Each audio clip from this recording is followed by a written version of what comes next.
Coverage you can count on continues. With Storm Team 10 meteorologist Everett Lau. Well, we've been talking about it all week long, and it's about to be here, the winter storm we've been anticipating across the Wabash Valley. And the whole area is going to be under a winter storm warning starting tomorrow afternoon. And this will go at least through the day on Friday. For some counties, our Illinois county specifically, this will continue into Saturday morning. Now, the snow's not going to last that whole time. The snow's just going to be tomorrow night, but the cold and the wind are going to last even into the weekend. So let's look at all the impacts we're expecting out of this system. And again, we've said don't just focus on the snow because there's more aspects to this system. First, we're going to start out with rain. Then as temperatures drop, we could see any of that rain that's still on the surface, so any ponding on roadways or sidewalks could turn into a glaze of ice. It's not looking like an ice storm where there's a bunch of ice hanging off trees or power lines or things like that, because the rain's going to pretty quickly change over to snow. And right now we're thinking about 1 to 5 inches of snow across the Wabash Valley, with the higher of those totals being in the northeastern part of our viewing area.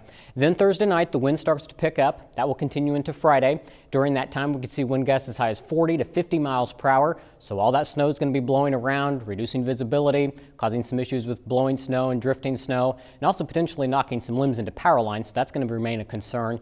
And then when you factor in the wind with our very low temperatures, easily seeing wind chills 15 to 25 degrees below zero, and some spots may see wind chills as low as 30 below.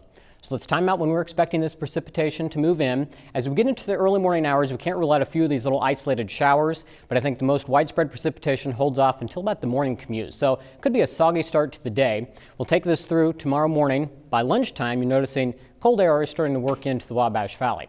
Now, this run of Futurecast just updated, and it does have that changing over just a few hours earlier than it did. So you see here as we get into the afternoon, we're expecting that snow to transition from the rain. So as we get into tomorrow afternoon, that's when we're expecting the snow to become more widespread. Here's 4 o'clock. The heaviest snow is still anticipated to be through the evening hours. This is 6 o'clock tomorrow. Snow all across the Wabash Valley. The temperature is going to be plummeting at this point, and the wind's also going to start to pick up. So tomorrow evening's travel probably not going to be good across the Wabash Valley.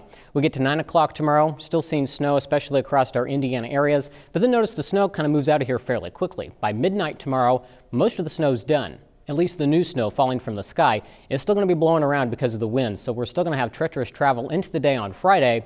No new snow. That's when the wind's going to be strongest. And we'll be seeing those wind chills easily to 15 to 25 degrees below zero. So looking at the snow potential, about 2 to 5 inches for the northeastern part of the Wabash Valley. With the higher end of that range, you get up to Vermilion, Park, and Putnam counties. A little bit lighter amounts farther to the south. But again, don't just focus on these snow totals because, one, it's going to be hard to even measure them. It's just going to be blowing around with all the wind, factored in with those cold temperatures. That's what's going to be making for that tricky travel. So now let's talk about those temperatures. This is the Futurecast wind chill values. This is tomorrow at 1 o'clock. Terre Haute sitting at a wind chill of 30.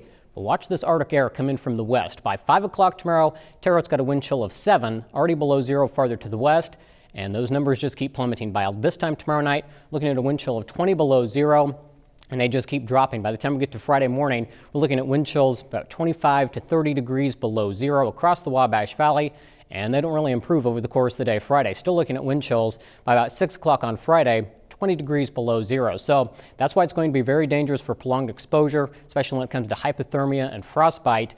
And these wind chills are going to stay very cold even into Christmas weekend. So your forecast for tonight, 31 degrees, mostly cloudy with those isolated showers developing late in the night or early morning, whichever way you want to look at it. Then for your Thursday, if you're getting your morning commute started, probably going to be okay. We'll start off with some rain. We'll see our high around 38, and temperatures drop into the afternoon. That's when the rain changes to snow and the wind starts to pick up late in the day. Tomorrow night, we drop all the way down to 5 below zero for our actual air temperature. The snow comes to an end, but it'll still be blowing around. Wind chills will be 20 to 30 degrees below zero, and that's when those wind gusts could be about 45 miles per hour. Now, as we look at the 7-day forecast, sunshine looks to make a return by the time we get to Saturday, but notice Friday only a high of 3, 11 on Christmas Eve, 15 on Christmas Day, and then some more snow flurries are possible on Monday, but there is a light at the end of the tunnel. If we can get through this weekend, we look to be on a warming trend as we get into next week.